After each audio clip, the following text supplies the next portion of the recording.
मेरे प्यारे देशवासियों, हमारे यहां शास्त्रों में एक बहुत बड़ी बात और बड़ी महत्वपूर्ण बात कही गई है।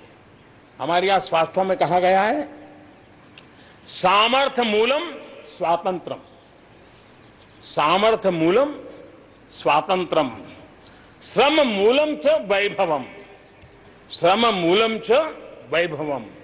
यानी किसी समाज की, किसी भी राष्ट्र की आजादी का स्रोत उसका सामर्थ्य होता है और उसके वैभव, उन्नति, प्रगति का स्रोत उसकी श्रम शक्ति है। और इसलिए सामान्य नागरिक, शहर हो या गांव, उसकी मेहनत का कोई मुकाबला नहीं है।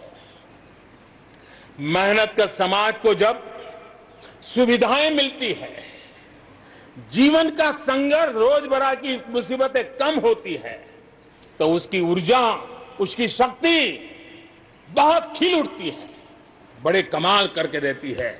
बीते 6 वर्षों में देश के मेहनत कश नागरिकों का जीवन बेहतर बनाने के लिए अनेक विविध कामों का सिलसिला चलाया गया है, अनेक अभियान चलाए गए हैं। आप देखिए, बैंक खाता हो, पक्के घर की बात हो, इतनी बड़ी मात्रा में शौचालय बनाने हो, हर घर में बिजली कनेक्शन पहुंचाना हो, माताओं बहनों को धुएं से मुक्त करने के लिए गैस का कनेक्शन देना हो, गरीब से गरीब को बीमा सुरक्षा देने का प्रयास हो, 5 लाख रुपए तक अच्छे से अच्छे अस्पताल में मुफ्त इलाज कराने के लिए आयुष्मान भारत योजना हो, राशन की दुकानों को टेक्नोलॉजी से जोड़ने की बात हो, हर गरीब, हर व्यक्ति बिना किसी भेदभाव के पूरी पारदर्शिता के साथ उसको लाभ पहुंचाने में पिछले 6 साल ने बहुत अच्छी तरह प्रगति की है। कोरोना के संकट में भी इन व्यवस्थाओं में बहुत मदद मिली है।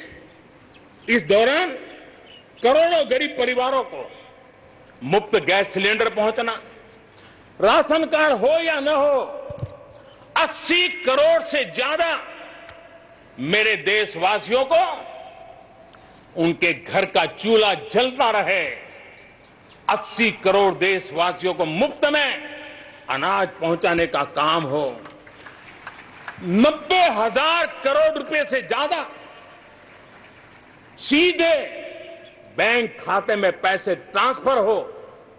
कुछ वर्ष पहले तो सोच भी नहीं सकते थे, कल्पना ही नहीं कर सकते थे कि दिल्ली 1 रुपये से 1 रुपया निकले और 100 के 100 पैसे गरीब के खाते में जमा हो जाएं। ये पहले कभी सोचा भी नहीं जा सकता है। अपने ही गांव में रोजगार के लिए गरीब कल्याण रोजगार अभियान शुरू किया गया है।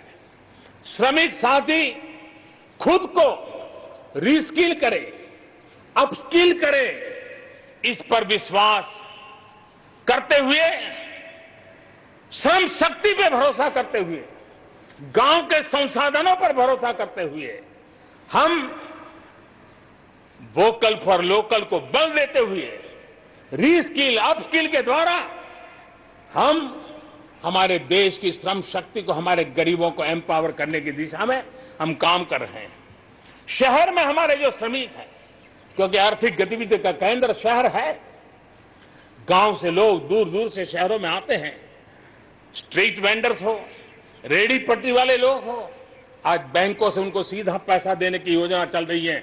लाखों लोगों ने इतने कम समय में, कोरोना के कालखंड में इसका फायदा उठाया है। अब उनको कहीं से ज्यादा ब्याज से खानगी स्तर पर पैसे लेने की जरूरत नहीं पड़ेगी, बैंक से वो अधिकार से अपने पैसे ले पाएगा। उसी प्रकार से जब शहर में हमारे श्रमिक आते हैं, उनको रहने की अगर अच्छी सुविधा मिल जाए तो उनकी कार्य क्षमता में भी बहुत बढ़ोतरी होती है। और इसी बात को ध्यान में रखते हुए शहर के अंदर उनके लिए हमने आवास की व्यवस्था की एक बहुत बड़ी योजना बनाई है, ताकि शहर के अंदर जब श्रमिक आएगा वो अपने काम के लिए मुक्त मन से, पूरे विश्वास के साथ आगे बढ़ पड़ेंगे।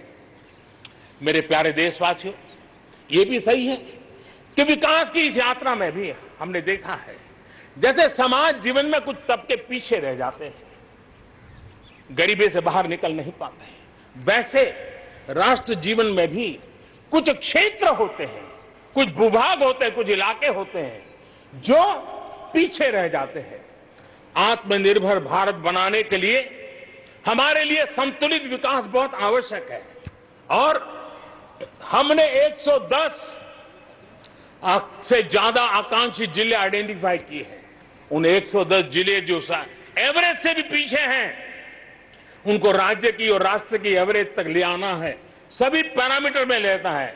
वहां के लोगों को बेहतर शिक्षा मिले, वहां के लोगों को बेहतर स्वास्थ्य सुविधाएं मिले, वहां के लोगों को रोजगार के स्थानीय अवसर पैदा हो और उसके लिए लगातार हमने इन 110 जिले जो हमारी विकास यात्रा में कहीं पीछे छूट गए हैं उनको आगे ले जाने के लिए प्रयास कर रहे हैं।